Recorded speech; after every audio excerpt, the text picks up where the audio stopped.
Hello सत श्री अकाल friends, welcome to dream IAS। मेरा नाम रजत है और मैं CSAT का एक नवा सैशन लैके आया है ਜਿਹੜਾ कि 5th सैशन है। ऑलरेडी आप ਜਿਹੜੇ PYQ सीरीज़ चल रही है अपनी उस आप 4 सैशनस कंप्लीट कर चुके हैं। अज आप 5th सैशन स्टार्ट करते हैं जिहदे विच आप CSAT पेपर दे विच पिछले सालों के क्वेश्चन डिस्कस कर रहे हैं। ठीक है जी, स्टार्ट करते हैं। आप फर्स्ट क्वेश्चन अपने को फ्रेंड्स, हाँ जी, फर्स्ट क्वेश्चन अपन कह रहे हैं कि let P and Q be positive integers. सब तो पहला ਜਿਹੜੇ भी नंबर सिस्टम के क्वेश्चन आते हैं, ਜਿਹੜਾ भी उत्थे कोई वर्ड आता है कि जिवें इत्थे आया पॉजिटिव, फिर उन्हें लिखा हुआ है इंटीजर, तो आपां नूं हर एक वर्ड का मतलब पता होना चाहिए है। ठीक है, पॉजिटिव का मतलब है कि आपां वैल्यू लवांगे 0 तो वध, क्योंकि अगर 0 तो छोटी वैल्यू होगी तो नैगेटिव च आ जाऊगी, तो पॉजिटिव तो मतलब ग्रेटर दैन 0। दैन वो कह रहे हैं इंटीजर्स। भाई इंटीजर्स की होंगे है, इंटीजर होंगे है जिन्हां दी वैल्यू लाई करती है -इनफिनिटी तो लैके पॉजिटिव इनफिनिटी तक, है ना, इंक्लूडिंग 0। बट इस आपां की करांगे, इस आपां सिर्फ इनफिनिटी मतलब 0 तो बाद वाले नंबर कंसीडर करांगे, बिकॉज अपने को दो कंडीशंस है, पॉजिटिव एंड इंटीजर्स। ठीक है जी। दैन उन्हें क्या अपन कि दो कंडीशन दे रखी है, satisfying P less than Q, P less than Q and P plus Q is equals to K। दूसरा की दे रखे है P plus Q is equals to K। What is the smallest value of K? K दी केड़ी smallest value लई, K दी केड़ी smallest value लई that does not determine P and Q uniquely। देखो फ्रेंड्स, जिथे भी यूनिकली लिखा हुए क्वेश्चन दे विच उसका मतलब हुंदा है कि only one answer should satisfy your equation. देखो आप यूनीक चीज़ किस नूं कहने हैं, ਜਿਹੜੀ वन हो मतलब ਜਿਹੜੀ इकल्ली चीज़ होवे, है ना, रेयर होवे, आप उसनूं यूनीक कहने हैं। ਇਹਦਾ मतलब जो ਤੁਹਾਨੂੰ क्वेश्चन च पूछ रहा है कि यूनीक वैल्यू दसो, यूनीक वैल्यू का मतलब है ओनली वन आंसर। ये तुसी नोट डाउन कर लो कि जिथे यूनीक लिखा होवे ਉਹਦਾ मतलब की ਹੁੰਦਾ ओनली वन आंसर, कि भाई P और Q का ਜਿਹੜਾ आंसर आऊगा वह यूनीक वैल्यू होगी, कोई P और Q की कोई वैल्यू सिर्फ एक ही वैल्यू होनी चाहिए है। ठीक है जी, ऑलराइट। बट उन्हें की पूछे नॉट कि यूनीक वैल्यू नहीं आनी चाहिए, बट आप नॉट नूं एक बारी इग्नोर करांगे। ठीक है, एक बारी आप सिर्फ यह जिहियां वैल्यूज देखांगे जिहड़ियां वैल्यूज आ सकती हैं के लिए P और Q दी यूनीक वैल्यूज आ सकती हैं, राइट। फिर आप देखांगे कि नॉट वाला कोई केस बन रहा या नहीं बन रहा। हुण क्योंकि K दी आप स्मॉलेस्ट वैल्यू फाइंड आउट करनी है और जिहड़ा ऑप्शंस मैनू दिता होया है वो भी K दी ही वैल्यू दिती हुई है। ठीक है, तो हुण अगर मैं फर्स्ट ऑप्शन पुट करा कि भाई P plus Q is equals to K और K दी वैल्यू मैं पुट कर ली 3 बाय ऑप्शन मैथड नाल। ठीक, तब P और Q दियां की वैल्यू हो सकती हैं जिहदा कि आंसर आपां नूं 3 मिल जाए। एक तो हो सकता है 2 और 1, दोनों का सम क्या होगा 3 बनूगा। बट एक आ कंडीशन भी फुलफिल होनी चाहिए कि P है जिहड़ा वो Q तो छोटा होना चाहिए, P should be smaller than Q, right. तो हुण P की वैल्यू आप इत्थे P की वैल्यू 1 लवांगे, Q की वैल्यू 2 लवांगे, तो अपनी कंडीशन सैटिस्फाई होगी। P की वैल्यू 1 लीती, Q की वैल्यू 2 लीती, P की वैल्यू जी है वह Q नालों स्मॉल है और इन्होंने दोनों का सम किस दे बराबर आ रहा है 3 के बराबर आ रहा है। K की स्मॉलेस्ट वैल्यू लई P और Q दियां यूनीक वैल्यूज आ रही हैं, अलग अलग वैल्यूज आ रही हैं, सिर्फ एक वैल्यू ही यह कंडीशन सैटिस्फाई कर रही है। यस, तो इसका मतलब 3 का आंसर हो नहीं सकता। 4 ट्राई करते हैं भाई, P plus Q is equals to 4। तो P और Q की जगह पर की आ सकता है जिहदे नाल अपनियां ये कंडीशन सैटिस्फाई हो जान। P और Q नूं मैं 2 प्लस 2 ले सकते हैं। अगर मैं P और Q नूं 2 प्लस 2 लेना है तो तुसीं कहोगे P लेस दैन Q वाली कंडीशन वायलेट होगी भाई, ਤਾਂ ਇਹ 2+2 ਤਾਂ ਨਹੀਂ ਲੈ ਸਕਦੇ ਤੁਸੀਂ। ਫਿਰ ਕੀ ਆਪਸ਼ਨ ਬਚਿਆ, ਜੇ P ਨੂੰ ਮੈਂ 1 ਲਵਾਂ, Q ਨੂੰ ਮੈਂ 3 ਲਵਾਂ, P ਨੂੰ 1 Q ਨੂੰ 3, ਤਾਂ ਸਮ ਕਿੰਨਾ ਬਣ ਰਿਹਾ guys 4 and P also smaller than Q। ਬਈ P ਨੂੰ 1 ਲਿੱਤਾ ਹੈ, Q ਨੂੰ 3 ਲਿੱਤਾ ਹੈ, ਤਾਂ P ਛੋਟਾ ਹੈ Q ਨਾਲੋਂ और सम भी 4 बन रहा है। तो ਇਹਦਾ मतलब अगर आप K की वैल्यू 4 ਲੈਣੇ हैं तो P की यूनीक वैल्यू आ गई 1, Q की यूनीक वैल्यू आ गई 3। ਇਹਦਾ मतलब 4 भी आंसर नहीं हो सकता क्योंकि वो कह रहे नॉट, मतलब ਆਪਾਂ ਨੂੰ यूनीक वैल्यू नहीं आनी चाहिए, ठीक है, मल्टीपल केसेस बनने चाहिए है। ऑलराइट, नैक्सट है मेरे को 5। आप अज्यूम 5 करते हैं, आप अज्यूम 5 करते हैं। मैं इतने साइड पर लिख रहा, अगर मैं इत्थे मन्ना P + Q is equals to 5, मतलब K की वैल्यू मैं 5 पुट कर ली फ्रेंड्स, तो किहड़े है जो 2 नंबर है जिन्हां दे नाल सम मेरा 5 बन सकता है। इत्थे आपां की लै सकते हैं 1, Q की वैल्यू 4 लै सकते हैं। यस, अगर मैं P की वैल्यू 1 लैना है, Q की 4 लैना है, तब P है जिहड़ा ओह Q नालों छोटा होना चाहिए। यह एक जिहड़ी अपनी कंडीशन है ये भी फुलफिल हो रही है और इन्हां दोनों का सम करके 5 आ रहा है, ठीक है जी। अगर P की वैल्यू मैं 2 मान ला और Q की वैल्यू मैं 3 मान ला, तो भी मेरा सम 5 आ रहा है, इत्थे भी सम 5 आ रहा है। दोनों केसिस दे विच P छोटा है Q नालों, देखो ध्यान नाल 1 4 2 3 दोनों केसिस दे विच P छोटा है Q नालों। तो इत्थे की है, इत्थे किहड़ी कंडीशन वायलेट होगी, यूनीक वाली। आपां की कहा सीगा कि ओनली 1 आंसर आना चाहिए है, बट इत्थे तो 2 केसिस बन रहे हैं, P ते Q, 1 ते 4 भी आ जाएगा आंसर, 2 और 3 भी आंसर आ जाएगा, जिहड़ा कि इस सिचुएशन को अपने सैटिस्फाई कर रहे हैं। तो K दी यह जा किहड़ा K दी छोटी वैल्यू है, K दी किहड़ी स्मॉलेस्ट वैल्यू है, ठीक है, जिस नाल अपना आंसर यूनीक नहीं आ रहा, वो की है 5 है। तो गाइज अपना आंसर क्या आ जाएगा 5 इज द राइट आंसर, ठीक है। आई होप ये तुहानू समझ आया होगा। आंसर इज 5, ऑप्शन सी, ठीक है जी, ऑप्शन सी अपना आंसर आ गया। हाँ जी फ्रेंड्स, अगर तुसी UPSC और स्टेट PCS की तैयारी करना चाहते हो तो तुसी साडा इंस्टीट्यूट ज्वाइन कर सकते हो। असी तुहानू प्रोवाइड करते हैं एक पूरे साल का कोर्स, जिस दे विच साडियां डेडिकेटेड क्लासेस होंदियां, हर सबजैक्ट नू कॉम्प्रीहेंसिवली कवर किया जाता है। For example history, science and tech, geography, environment, economy and CSET। सब दा तुहानू जिहड़े रीसेंटली ट्रेंड चल रहे एग्जाम्स दे विच वो मटीरियल प्रोवाइड करवाया जाता है। क्लासेस साडियां ऑफलाइन ऑनलाइन मोड दे विच भी हुंदियां। अगर बाय चांस तुहाडा किसी रीजन करके क्लासेस मिस हो जाती हैं तो असीं तुहानू रिकॉर्डेड सैशन भी प्रोवाइड करवाने हैं। बाकी तुहानू हर टॉपिक का static portion plus current portion भी कवर करवाया जाता है। डिबेट्स होंदियां, डिस्कशनस होंदियां, तुहाडी ओवरऑल परसनैलिटी ते ध्यान दिता जाता है। अगर तुसी इदां तैयारी करना चाहते हो तो तुसी सानू इस नंबर ते कॉल भी कर सकते हो या साडा इंस्टीट्यूट भी विजिट कर सकते हो। नैक्सट देखते हैं, नैक्सट क्वेश्चन। हाँ जी, नैक्सट क्वेश्चन आपां नू डायरैक्शन सेंस दे उपर दिता होया है। किस दे ऊपर, डायरेक्शन सेंस।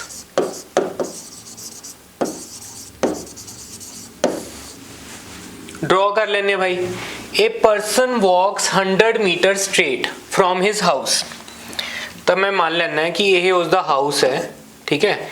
इथों स्ट्रेट गया पर्सन 100 मीटर नॉर्थ वाल, क्योंकि कोई डायरेक्शन मेंशन नहीं है तो मैं नॉर्थ वाल मान लिया अपनी कन्वीनियंस के हिसाब नाल, ठीक है।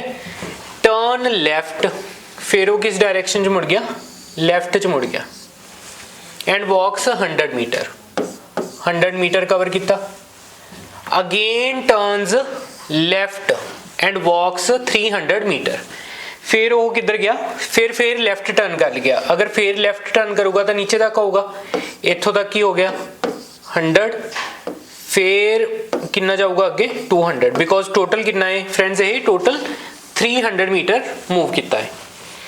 then turns right and walks 100 metre. फिर वो किस डायरेक्शन 'ਚ ਜਾਂਦਾ ਹੈ, राइट ਜਾਂਦਾ है और कितना ਜਾਂਦਾ है 100 metre to reach his office. तो इत्थे की है उसका ऑफिस दिता होया, ठीक है जी। In which direction does he walk initially from his house if his office is exactly in the north east direction.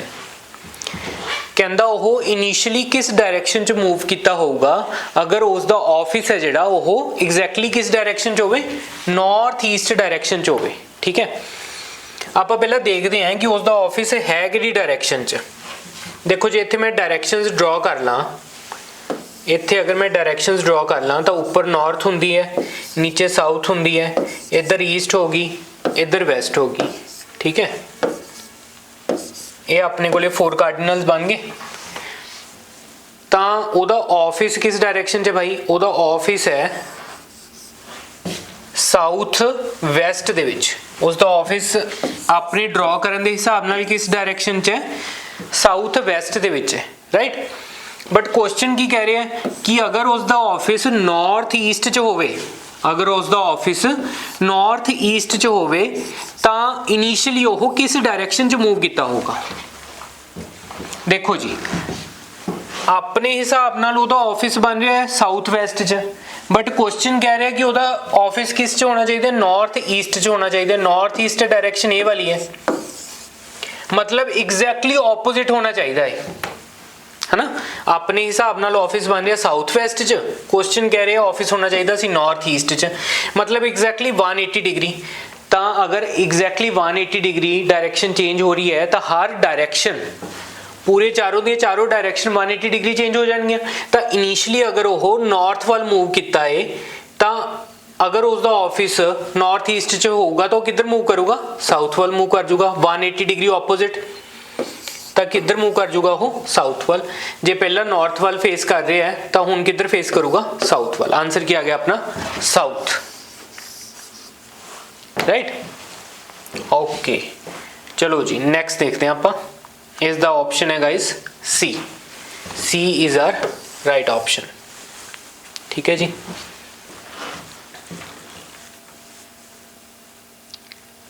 Next भी आपां डायरेक्शंस दे ऊपर ही दिता होया। Alright, a person walks 100 metre westward. देखो जी ये अपनी 4 डायरेक्शंस होंगी हैं, ये हो गया नॉर्थ, ये हो गया साउथ, ये हो गया ईस्ट और ये हो गया वेस्ट। तो एक पर्सन है जिहड़ा वो की कह रहा है, वॉक्स 100 मीटर सॉरी वॉक्स वेस्टवर्ड है ना, 100 मीटर वेस्टवर्ड मूव करता है। मान लो इन्ना रस्ता उन्हें 100 मीटर वेस्टवर्ड मूव किया, ठीक है। 100 मीटर वेस्टवर्ड मूव किया, इन्हें मैं येलो नाल दिखा देना अगर ये विजिबल नहीं होएगा तो 100 मीटर फ्रेंड्स उन्हें इत्थों तक मूव किया आप मान लें इनिशियली। देन टर्न्स लेफ्ट, अगर लेफ्ट मुड़िया है वेस्ट तो किधर जाएगा, नीचे जाएगा। वो वॉक्स 100 मीटर, अगेन कितना डिस्टेंस कवर किया उसने, 100 मीटर कवर किया है। Then takes 225 degree turn clockwise, 225 degree turn clockwise. जे मैं 225 डिग्री नू बाइफरकेट करके लिखा तो की बन जाएगा 180 डिग्री प्लस 45 डिग्री, ठीक है। ये सब नू पता है कि 225 नू आप की लिख सकते हैं 180 डिग्री प्लस 45 डिग्री। और क्लॉकवाइज है तो तुसी देखो क्लॉक किस डायरेक्शन च मूव करता है, इस डायरेक्शन च मूव करूँगा क्लॉक। भाई क्लॉकवाइज है तो क्लॉकवाइज तो इस डायरेक्शन च मूव करूँगा, इस डायरेक्शन च वो कितना मूव कर रहे हैं 225 डिग्री, यस। तो यदा मतलब पहला वो 180 डिग्री जाऊगा, 180 डिग्री का मतलब है कंप्लीटली ऑपोजिट चला जाऊगा। भाई जिथों इस पॉइंट तो 180 डिग्री कंप्लीट ऑपोजिट चला जाऊगा, फिर वो जा रहा 45 डिग्री, फिर वो 45 डिग्री चला जाऊगा। आहा पूरा एंगल कितना है 90 का है, 45 कितना हो जाऊगा मिडल चला जाऊगा वो, राइट। तो वो पूछ रहे in which direction he is walking now, तो किस डायरेक्शन च फेस, नॉर्थ ईस्ट च है भाई। आंसर क्या आ जाऊगा, नॉर्थ ईस्ट आ जाएगा। Answer is option D. ठीक है, ईजी क्वेश्चन सीगा ये भी। आंसर आ रहा अपना north east, option D. Option D north east. Next question, हाँ जी, नैक्सट क्वेश्चन अपन दिता हुआ है स्टेटमेंट और कंक्लूजन बेस्ड क्वेश्चंस है। देखो फ्रेंड्स, इस दे विच मैं तुहानूं दसदा कि जदों भी तुहाडे सामने ऐसा कोई क्वेश्चन आवे तो तुसी जिहड़ी स्टेटमेंट है ना, कोई तुहानूं अच्छा इहदा फॉर्मेट की होगा, कोई स्टेटमेंट दिती होगी, आपां रीड कर लैंदे हैं। A statement is given followed by two conclusions, number 1 and number 2। एक स्टेटमेंट दी हुई है, दो कंक्लूजन दिते हुए हैं, कंक्लूजन 1 एंड कंक्लूजन 2। वो कहता consider the statement and the conclusions. इन्हों पढ़ो और दसो सानू कि केड़ा करैक्ट है, कि कंक्लूजन 1 फॉलो कर रहे हैं या 2 फॉलो कर रहे हैं, या दोनों ही फॉलो कर रहे हैं, या दोनों फॉलो नहीं कर रहे। इसनूं सॉल्व करन दा मैथड की हुंदा है, इस दे विच तुसीं स्टेटमेंट नूं 100% ट्रू मान के चलोगे। Statement should be 100% true. ठीक है, उस तो बाहर तुसी कुछ भी सोचोगे नहीं, चाहे तुहानूं एक्स्ट्रा इन्फॉर्मेशन है उस स्टेटमेंट बारे या नहीं है। सिर्फ जिहड़ा इन्फॉर्मेशन दिती हुई है स्टेटमेंट च, मैं सिर्फ उस स्टेटमेंट के बेस पे कंक्लूजन चैक करूँगा। फर्स्ट कंक्लूजन चैक करते हैं आपां। पहला स्टेटमेंट की दिता हुआ है, India is the world's largest producer of milk. कहता इंडिया वर्ल्ड दा लार्जेस्ट प्रोड्यूसर है मिल्क का। ठीक है जी। कंक्लूजन पहला की कह रहे हैं, India is the world's largest exporter of the milk. आपां नूं स्टेटमेंट किस बारे गल कर रही है, प्रोड्यूसर बारे। तो हुण मैं सिर्फ प्रोड्यूसर बारे ही सोचूंगा, मैनू नहीं पता कि वह इंपोर्ट कर रहा है, एक्सपोर्ट कर रहा है, क्या हिसाब किताब है। I can not answer export of milk on the basis of this statement, right. तो कंक्लूजन 1 की हो गया, रॉन्ग हो गया भाई। ठीक, then India is the world's largest producer of milk. इस दे बेस पे आप आंसर करना है, India does not import milk. Again मैं तो सिर्फ प्रोड्यूसर बारे दस सकदा है कि इंडिया है जिहड़ा वो वर्ल्ड दा लार्जेस्ट प्रोड्यूसर है मिल्क दा। आई can not answer about export या इंपोर्ट। ठीक है, कि वो इंपोर्ट लार्जेस्ट एक्सपोर्टर है या इंपोर्ट नहीं करता। आई can not answer based on this statement. तो कंक्लूजन 2 भी की हो गया, रॉन्ग हो गया। ठीक है जी। तो इस तरह के क्वेश्चन सॉल्व करने का यही राइट मैथड। अपना आंसर क्या आ जाएगा, neither conclusion 1 nor conclusion 2 follows. ठीक, all right, answer would be option D. Answer क्या आ गया अपना, ऑप्शन डी आ गया जी। ठीक, नेक्स्ट क्वेश्चन है अपने को ले। A question is given followed by 2 statements, 1 and 2. Consider the question and the statements. All right. Question क्या कह रहा है भाई? What are the values of m and n? आपा m और n दियां values find out करनी है। Where m and n are natural numbers. ਜਿਹੜੀਆਂ m और n ਦੀਆਂ values ਆਪਾਂ find out ਕਰਾਂਗੇ, ਉਹ ਕਹਿੰਦਾ m और n ਕੀ ਹੋਣਾ ਚਾਹੀਦਾ ਹੈ, natural number ਹੋਣੇ ਚਾਹੀਦੇ ਆਪਣੇ ਕੋਲੇ। स्टेटमेंट 1 की कह रही है कि m plus n greater than m into n, where m greater than n। ठीक है। स्टेटमेंट 2 की कह रही है the product of m and n is 24। Product of m and n की आना चाहिए 24 आना चाहिए। हुण इस नूं सॉल्व करन तो पहला आपां ऑप्शंस पढ़ते हैं। देखो इस तरह इस पैटर्न के क्वेश्चंस आजकल बहुत पूछे जा रहे हैं, बहुत ट्रेंड है पिछले 2-3 सालों तो। किस दे अंडर आते हैं ये आते डाटा सफिशिएंसी के अंडर। ठीक है, पहला भी मैं तुहानूं इस बारे एक्सप्लेन किया सीगा कि इन्हां क्वेश्चन नूं सॉल्व करन दा मैथड की हुंदा है। इस दे ऑप्शंस आप रीड करते हैं। The question can be answered by using one of the statements alone. One of the statements alone, but cannot be answered using other statement alone. First option की कह रहे हैं कि सिर्फ एक स्टेटमेंट ਨੂੰ यूज करके आप आंसर कर सकते हैं उस क्वेश्चन का, बट दूसरी स्टेटमेंट ਨੂੰ ਨਾਲ ਆਪਾਂ आंसर नहीं कर सकते। ठीक है जी। ऑप्शन बी कह रहे हैं the question can be answered by using either statement alone. Either और मतलब कि या तो स्टेटमेंट 1 नाल भी आंसर आ रहा है, सिर्फ स्टेटमेंट 1 नाल आंसर आ रहा है, और स्टेटमेंट 2 नाल आंसर आ रहा है। मतलब इकल्ले इकल्ले अगर यूज कर रहे हैं आप, पहला स्टेटमेंट 2 ਨੂੰ यूज किया उस नाल आंसर आ गया, फिर स्टेटमेंट 1 ਨੂੰ यूज किया उस नाल आंसर आ गया। तो यदा मतलब सिर्फ एक स्टेटमेंट ਨੂੰ यूज करके अगर आंसर आ रहा है तो आप ऑप्शन मार्क करांगे बी। सी की है bye using both the statements, कि दोनों स्टेटमेंट्स ਨੂੰ यूज करके इकट्ठे यूज करके अपना सही आंसर आ रहा है। फोर्थ की है भाई, फोर्थ है can not be answered even bye using both statements, कि दोनों स्टेटमेंट्स ਨੂੰ ਆਪਾਂ मिला के भी नहीं क्वेश्चन का आंसर कर पा रहे। ठीक है, ये अपने को 4 ऑप्शंस है। हुण आने आप coming back to a question.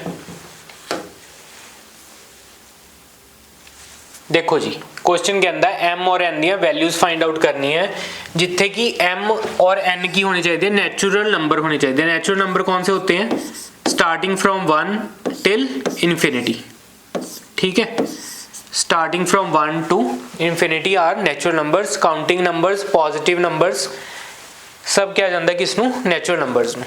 पहली कंडीशन, सिर्फ स्टेटमेंट 1 नू कंसीडर करांगे, स्टेटमेंट 2 नू इग्नोर कर देंगे। आप मान ही नहीं रहे कि आपको स्टेटमेंट 2 दी भी हुई है, सिर्फ मैं स्टेटमेंट 1 नू कंसीडर कर रहा। स्टेटमेंट 1 कहता है कि m प्लस n ग्रेटर होना चाहिए m इंटू n तो, और m की वैल्यू n तो ग्रेटर होनी चाहिए। ठीक है, ये कंडीशन भी फुलफिल होवे ते m की वैल्यू n तो वड्डी भी होवे। हुण मान लो तुसी m की वैल्यू मैं ले ली 2, n की वैल्यू मैं ले ली 1, इत्थे पुट करो 2 प्लस 1 3, कि 3 ग्रेटर है 2 इंटू 1 दे 2, यस कंडीशन फुलफिल हो रही है। m की वैल्यू ले ली मैं 3, n की ले ली 1, m plus n 3 plus 1 4 greater than 3 into 1 3, condition fulfil हो रही है, यस। m की वैल्यू आप ले ली 4, n की 1, इत्थे पुट करो 5 ग्रेटर देन 4, कंडीशन फुलफिल हो रही है।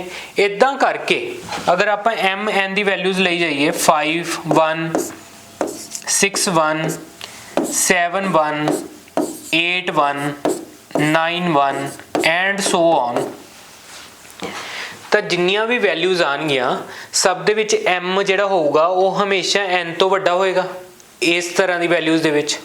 और की है m प्लस n हमेशा की होगा m इंटू n तो ग्रेटर होगा। आप प्रूव भी करके देख लिया। तो इत्थे तो कोई पर्टिकुलर वैल्यू मैं दस नहीं सकता कि वैल्यू ऑफ m और n की होगी।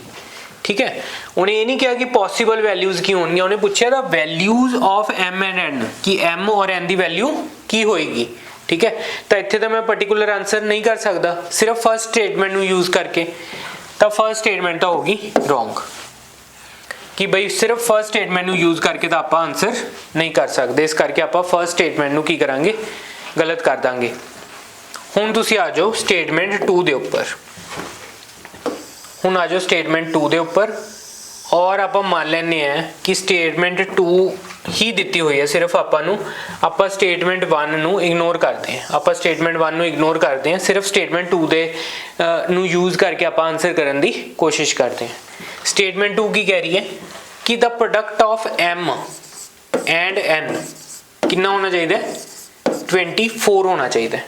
प्रोडक्ट ऑफ m ते n कितना होना चाहिए? 24 होना चाहिए। तो की आंसर आ सकते अपने m की वैल्यू मैं अगर मान ला कि m 12 है तो n 2 लवांगे, m इंटू n बन गया 24, 6 ते 4 आ सकती है, 6 4 ज़ा 24, 8 ते 3 हो सकती है, 8 3 ज़ा 24, या फिर 24 इंटू 1 की आ सकता है 24 आ सकता है। यही अपने को 1 2 3 4 4 केसेस बन जाएंगे। ठीक है जी। अगेन इस दे विच भी मैं नहीं दस पा रहा कि वैल्यू ऑफ m ते n की होगा, क्यों? क्योंकि पर्टिकुलर 4 केसेस बन गए भाई, चार केसेस बन गए। ਆਪਾਂ नहीं दस सकते कि m ਦੀ वैल्यू इन्हां चों की होगी और n ਦੀ वैल्यू की होगी। इस दा मतलब सिर्फ सैकेंड स्टेटमेंट नाल भी मैं इस क्वेश्चन का आंसर नहीं कर पा रहा, तो सैकेंड स्टेटमेंट भी गलत होगी। हुण थर्ड चीज़ की चैक करनी पऊगी आपां नूं। थर्ड चीज़ आपां चैक करांगे डाटा सफिशिएंसी टाइप क्वेश्चन च दोनों स्टेटमेंट्स नूं मिला के कि आपां स्टेटमेंट 1 प्लस स्टेटमेंट 2 कि इन्हां दोनों नूं मिला के आप आंसर कर पाने या नहीं कर पाते। ठीक है जी। हुण देखो ध्यान नाल क्वेश्चन पढ़ो तुसीं। स्टेटमेंट 1 की दिता होया आपां नूं कि बई m प्लस n ग्रेटर होना चाहिए m इंटू n दे। ठीक है, और m की वैल्यू होवे n तो ग्रेटर। फर्स्ट कंडीशन यह दी हुई सी। दूसरा स्टेटमेंट च दिता होया सी m इंटू n कितना प्रोडक्ट आना चाहिए इन्हां दा 24। तो यह चार केस बन रहे सी जिस दे विच m इंटू n 24 आ रहे। हुण इन्हां चारों केसिस नूं आपां इत्थे पुट करके देखते हैं। इनू मैं रब कर देना पहले वालियां नूं। तो चारों केसिस नूं आपां पुट करके देखते जिन्हां दा प्रोडक्ट की आ रहा सी फ्रेंड्स अपने कोले 24 आ रहा सी। तो फर्स्ट पुट करो।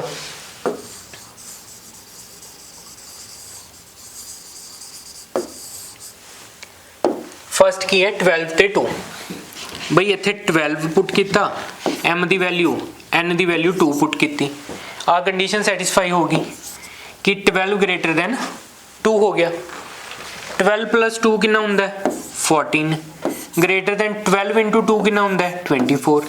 बट 14 तो नहीं है ग्रेटर दैन 24, तो यह गलत हो गया। इसका मतलब यह वैल्यू नहीं हो सकती। चलो 6 ते 4 लैके देखते हैं। m की वैल्यू मैं लीती 6, n की लेती 4, तो 6 ग्रेटर दैन 4 हो गया।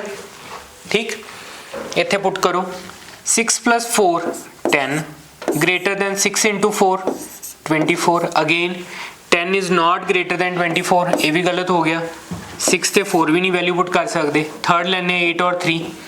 m नूं मैं पुट किया 8 और n नूं पुट किया 3 कि 8 3 नालों ग्रेटर दैन है। यस, इत्थे पुट करते हैं 8 ते 3 11, 11 की वैल्यू 8 इंटू 3 24 तो ज़्यादा है नहीं है जी। इसका मतलब 8 ते 3 भी आप नहीं ले सकते। लास्ट बची अपने को 24 ते 1। देखो 24 प्लस 1, अगर मैं इत्थे m की वैल्यू ले ला 24 और n की वैल्यू ले ला 1, तो 24 इज ग्रेटर दैन 1। यस, तो इत्थे पुट करो 24 प्लस 1 कितना बन गया अपने को 25 greater than 24 into 1 24। Is 25 greater than 24? Yes. और m और n की वैल्यू क्या आ गई फ्रेंड्स? m की वैल्यू आ जाएगी 24 और 1 दी n की वैल्यू की आ जाएगी 1। जिथे m है जो वो ग्रेटर दैन है n तो, m इंटू n 24 बन रहा है। m plus n greater than है m इंटू n तो, और m और n दोनों की है नेचुरल नंबर है। ठीक है, तो अपना आंसर की आ गया by both statement 1 and 2 we can answer this question. देखो हम दूसरी आप टिक की करांगे इस लिए, टिक आप करांगे option C. The question can be answered by using both the statements together. ठीक है, ऑप्शन क्या गया C, which is our right option.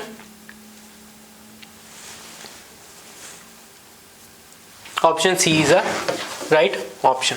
ठीक है जी, ऑल राइट।